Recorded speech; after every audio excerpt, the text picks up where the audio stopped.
Queridos amigos, qué gusto que nos permiten entrar una vez más a sus hogares. La semana pasada estábamos hablando sobre la figura de San Juan Bautista y hoy vamos a hablar sobre los dos grandes pilares de la Iglesia Católica. Vamos a hablar de la fiesta que tuvimos hace una semana, que es la fiesta de San Pedro y San Pablo. Esos, como decía hace un momento, esos dos grandes pilares de la Iglesia. San Pedro, el primer papa,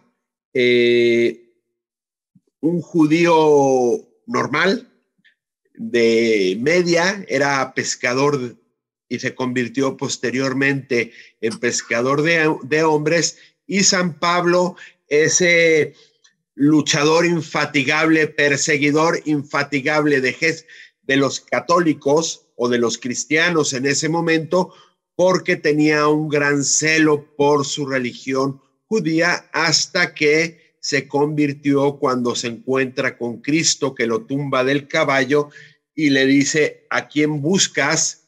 Y ya me confundí, le dice San Pedro, le dice San Pablo, le dice: ¿tú quién eres? Y San Pedro y Jesucristo, pausa. Sí, es Saulo en ese momento. Sí, sucede y le dice: Saulo, Saulo, ¿por qué me persigues? Y San Pablo le dice: ¿quién eres, Señor? Y le dice: yo soy Cristo a quien tú persigues. Y ahí cuenta los Hechos de los Apóstoles, que se convierte y cambia radicalmente para ser del gran perseguidor de Jesucristo a ser el gran promotor de Jesucristo. Cuando estaba en Roma hace tiempo, pues yo le pregunté a uno de los guías por qué a San Pablo se le llama apóstol. Y la respuesta que me dio, pues se me hizo muy interesante, porque creo que ese aplica a todos nosotros. Dice: es San Pablo apóstol porque fue el mismo Jesucristo el que lo llamó, como llamó a los primeros 12 apóstoles. Y creo, Sister Yanis, que en el caso de usted, pues también no es discípula del Señor, no es religiosa, sino que es apóstol de Jesucristo, porque el mismo Jesucristo fue quien le llamó, al igual que a todas las personas que han estado siguiendo el llamado de Dios nuestro Señor. Nos acompañan Marina, Sister Yanis. No sé quién quiera comenzar. Este tema me apasiona. Los si Marina me permita, yo voy a empezar, ¿ok? Sí. Sí, Jorge, nuestra vida se llama vida religiosa apostólica, y eso me encanta porque sí, me identifico mucho con los apóstoles. Esta fiesta, yo creo que mis primeras mayores impresiones de esta fiesta se empezaron cuando yo era misionera en Amazonas, Brasil, porque allá en el día de la fiesta que Jorge dijo, es el 29 de junio, en ese día hacen grandes desfiles en barcos en el río y decoran los barcos muy lindo, y eso para nosotros simboliza que Pedro era pescador, ¿no? Y muchas veces fueron en barcos, llevaron a Cristo en sus barcos, en sus viajes, descubrieron el poder de Cristo en barco cuando él calmó el mar y el tormenta. Y también barco nos recuerda de la iglesia. Nuestra iglesia, estar en nuestra iglesia, estar presente en nuestra iglesia, como el Papa nos dijo, ¿no? Durante el coronavirus, él nos explicó que estamos en el mismo barco. Y también yo recuerdo de San Pablo yendo en sus viajes misioneros apostólicos en barco, que atravesó el mar Mediterráneo muchas veces yendo a los pueblos distantes. Tenemos en Pedro y Pablo dos ejemplares muy fuertes y fueron piedras angulares de la institución de la iglesia. Todos dos, Pedro sufrió su muerte crucificado y todos dos sufrieron vida de prisionera. Todos esos sacrificios para el reino de Dios. Y imagina que todos dos fueron judíos, pero a través del evangelio, la palabra transformadora de Cristo, ellos se hicieron, como Jorge dijo, pilares de la iglesia. Y el día 29 de junio yo tuve gran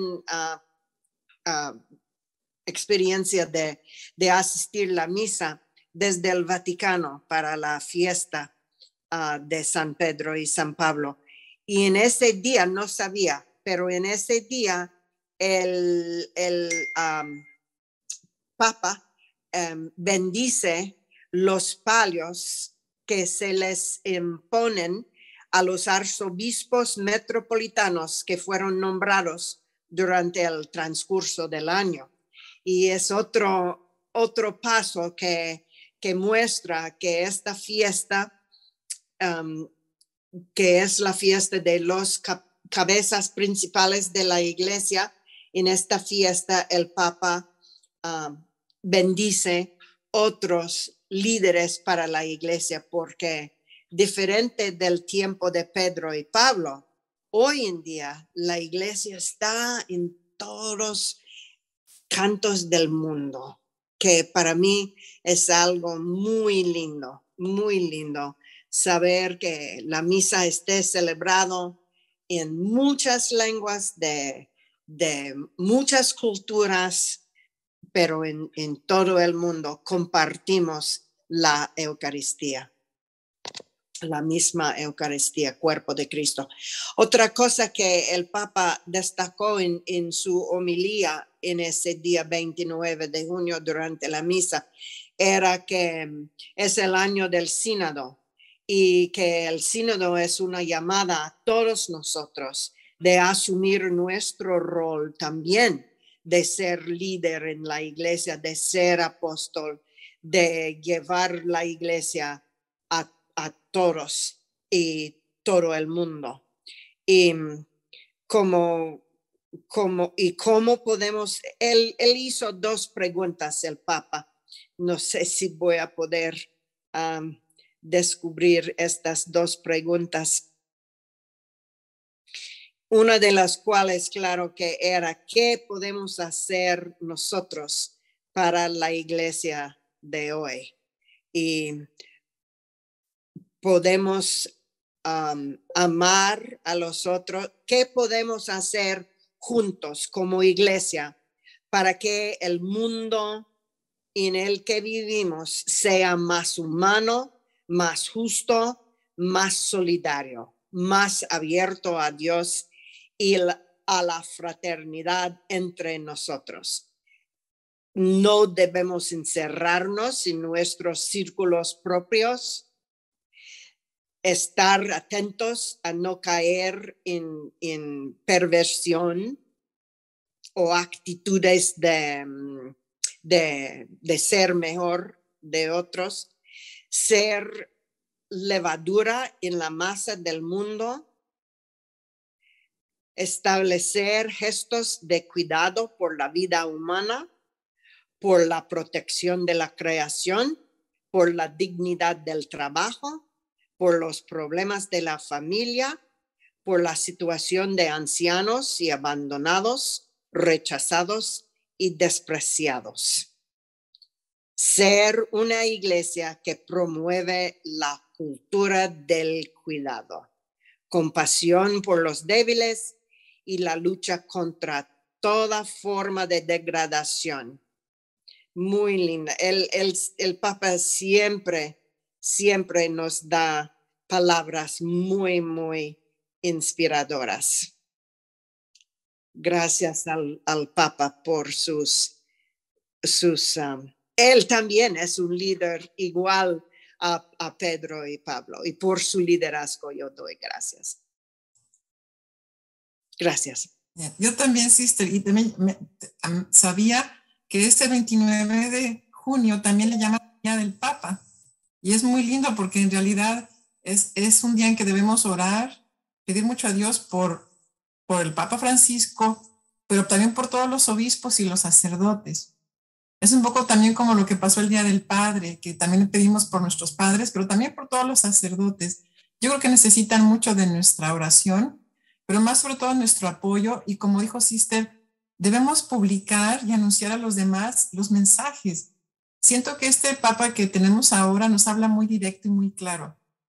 Y yo estoy feliz cuando lo hace en español, cuando habla con su acento argentino, pero a lo que voy es que él es muy directo y nos dice, todo el tiempo nos está diciendo eso en las encíclicas, como dijo Sister, el cuidado de los más débiles. Sobre todo, muy recientemente oí que hablaba mucho de los ancianos, de las personas mayores. Y una encíclica anterior, pues de todo lo creado. Y cómo tenemos que no perder de vista de que tenemos esa responsabilidad. Y regresando al tema de San Pedro y San Pablo, en muchas homilías he escuchado a muchos sacerdotes que dicen, ¿cómo me identifico yo con ellos? Porque ¿cómo nosotros nos podemos identificar con ellos? Porque eran hombres comunes.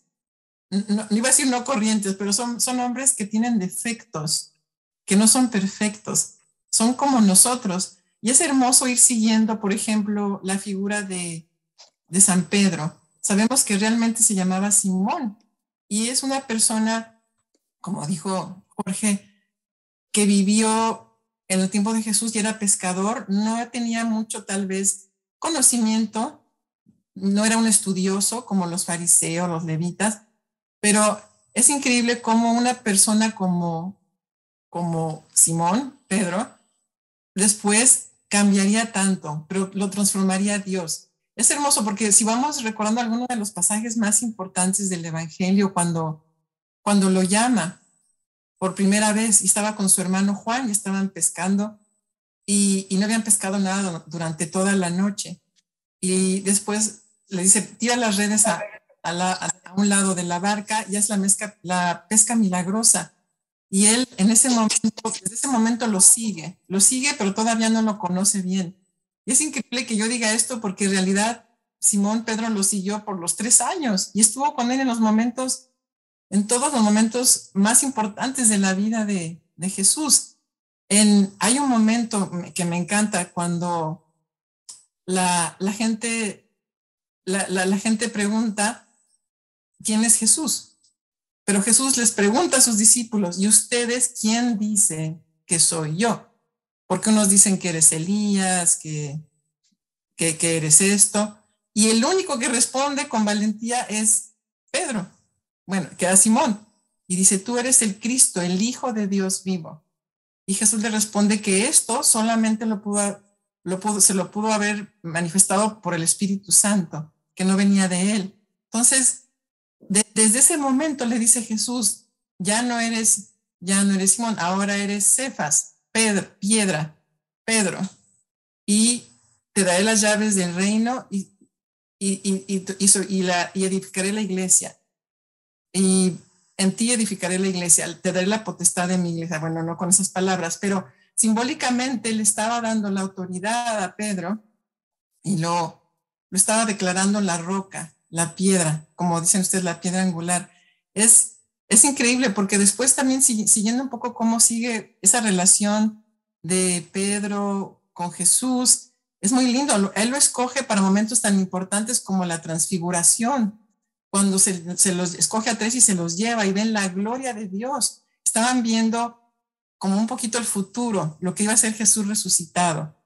Después, en muchas otras ocasiones, pero por ejemplo en la última cena, sale esa humanidad de Pedro tan humano, cuando Jesús le quiere lavar los pies, Dice, a mí no me vas a lavar los pies si tú eres el maestro. Dice, si no te las lavo, no tendrás parte conmigo. Entonces, límpiame todo. Como que sale ese Pedro que como que todavía le sale esa parte de la que tenemos todos de duda. En otra ocasión también están en la barca y igual creen que se van a hundir. Y entonces él ve a Jesús caminando en el agua y él quiere seguirlo, pero en el momento duda y se empieza a hundir.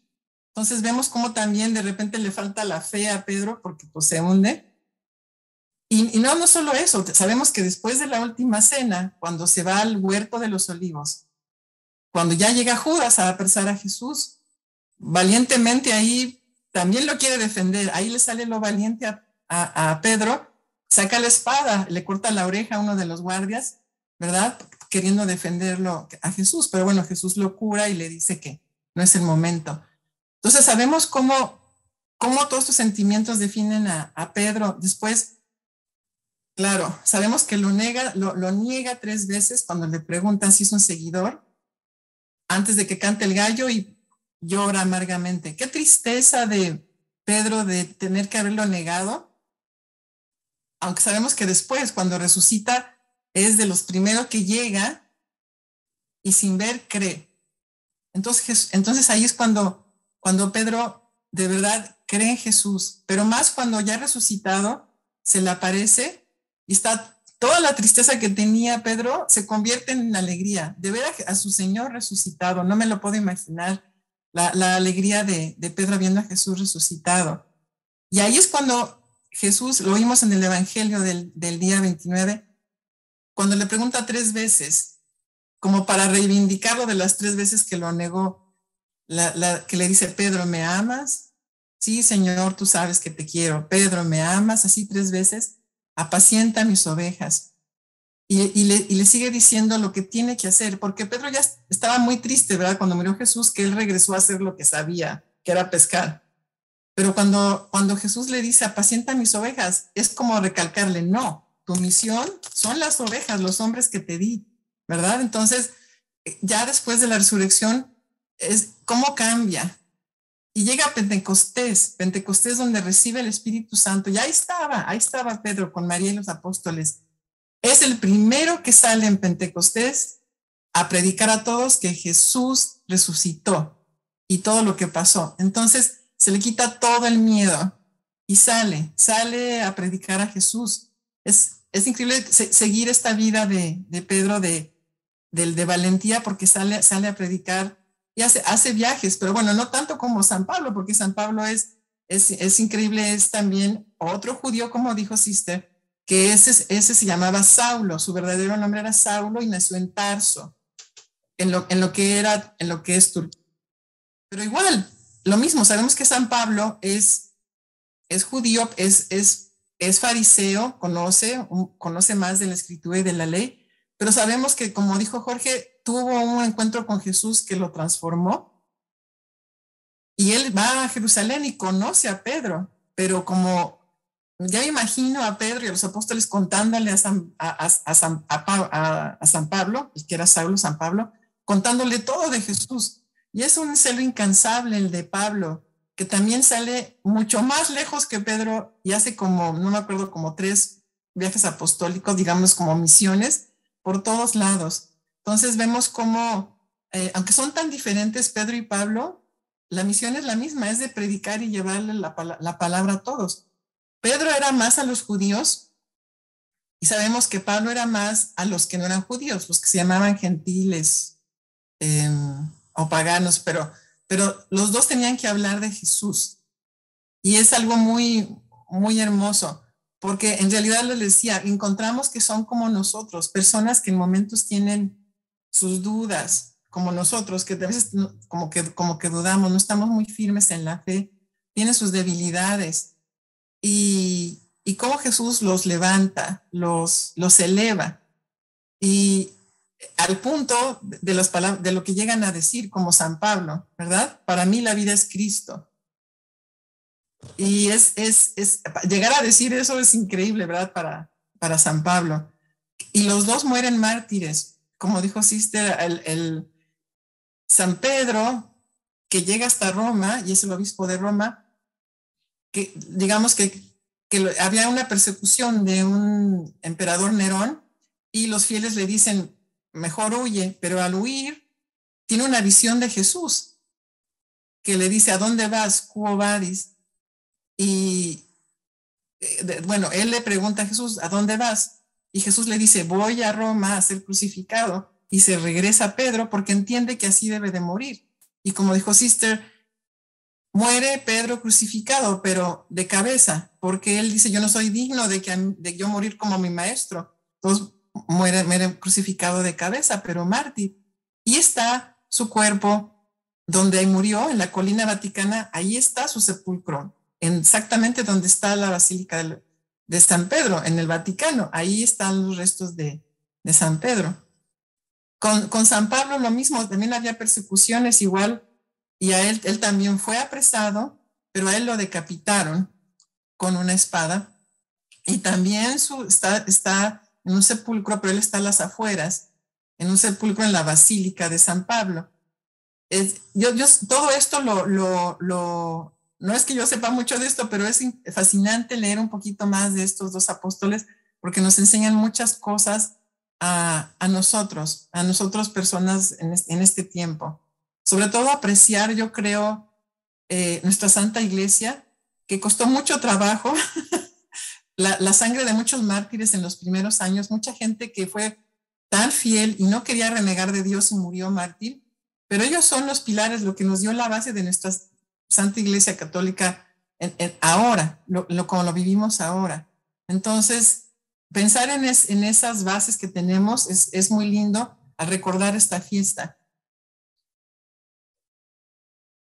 Ahorita, en este momento que las estaba escuchando a las dos, pues me vino mucho a la mente esa triple negación de Pedro, pero sobre todo esa triple renovación de amor cuando dice, Señor, tú lo sabes todo, tú sabes que te amo.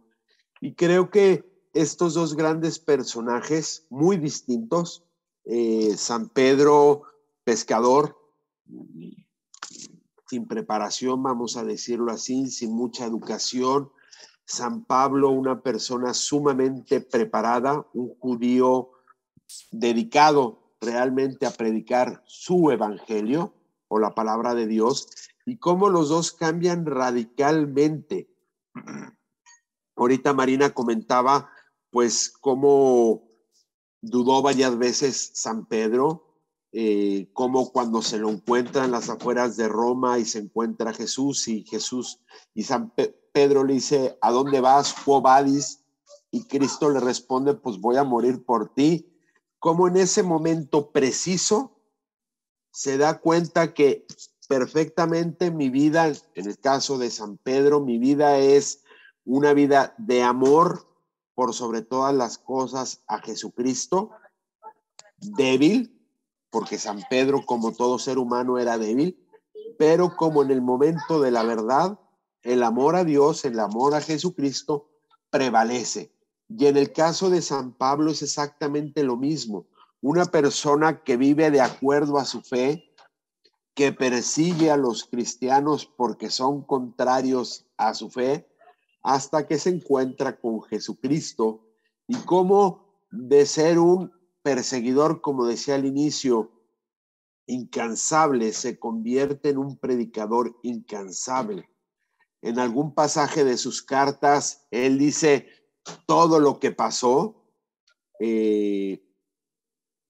Fui perseguido, fui arrestado, fui golpeado varias veces, me tiraron en el desierto, naufragué, y seguía fiel al amor de Dios. Y creo que en estos dos personajes nos encontramos todos nosotros, donde vamos a tener momentos de mucha debilidad, San Pedro, vamos a tener momentos de mucha euforia, de mucha radicalidad evangélica, San Pablo, pero Dios quiera que en el momento cumbre, en la cumbre de nuestra vida, seamos capaces de dar como ellos también nuestra vida por el Señor. Ambos murieron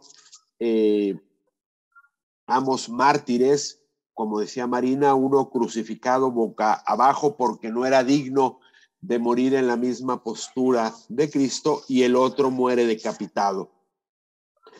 Y había un pasaje, no lo recuerdo al pie de la letra, que dice que la sangre de los primeros mártires fue el mejor abono para que el cristianismo creciera y fortaleciera. No sé si alguien quiera comentar algo más.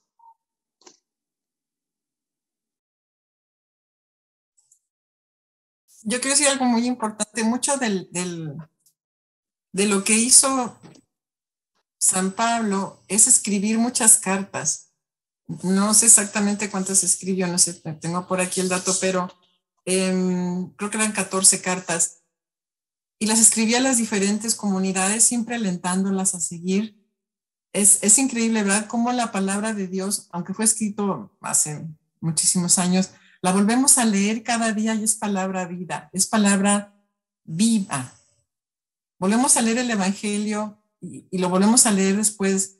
No sé, lo leímos cuando éramos pequeños y ahora lo leemos y siempre nos va a decir algo nuevo. Es increíble cómo el Espíritu Santo nos va a iluminar a la hora de leer la Escritura. Entonces, es tan bueno que podamos saber de Jesús y de todo lo que hicieron ellos por lo que se escribió. Pero a lo que voy es que es importante nosotros también seguir ese Evangelio. Yo también les recomiendo mucho cada día leer el Evangelio del día. Si pueden ir a misa, pues vamos a misa. Y si no, por lo menos hay muchas opciones que tenemos ahora, muchos predicadores, muchos sacerdotes que cada día nos pueden mandar el Evangelio del día y la meditación del día, porque es muy hermoso. Es la mejor forma de conocer lo que Dios quiere, los consejos que nos da y la forma de seguirlo. Entonces, gracias a San Pablo y a todos que escribieron los evangelios, Lucas, Mateo, Juan, a esos apóstoles que nos dejaron ese tesoro. Gracias, Marina. Y San Pablo nos escribe trechos tan lindos sobre el amor de Dios. Y creo que todo el mundo debe reconocer lo que Pablo escribió en Corintios 13, donde él dice, el amor es paciente, servicial, no es envidioso, no hace alarde, no se envanece, no procede con bajeza, no busca su propio interés. ¿Y cómo aprendió todo eso Pablo? Sino a través de tener una experiencia viva del amor de Cristo para él y su respuesta de amor. Y toda pareja que quiere casarse medita en este pasaje sobre el amor. Es el amor que viene de Dios, que es divino y que realmente es el amor que nos sostiene en esta vida de fe. Gracias. Sister Yanis iba a comentar algo más, pero ahí lo voy a dejar porque sus palabras finales de hacer la experiencia del amor de Dios, que en el caso que usted lo decía en la vida de San Pablo, aplica perfectamente a la vida de San Pedro y aplica en la vida de todas aquellas personas que queremos seguir a Jesucristo, para ser fieles, para ser